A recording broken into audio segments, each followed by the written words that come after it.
สวัสดีทุกคนแต่มันเป็นแบบนี้เหรอ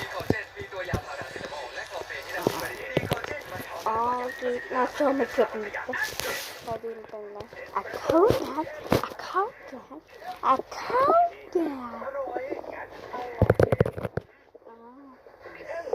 โอเคแล้วก็เซ็นต่อASMR กัน ASMR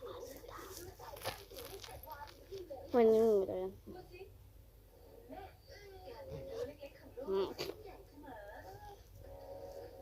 ไม่มีอะไร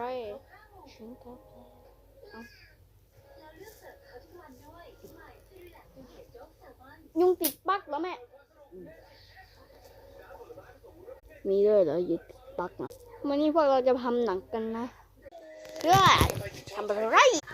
กินข้าวอยู่ข้าวหมดนี่ปิดทุ่มอ๋อยังไงคันจังหวัด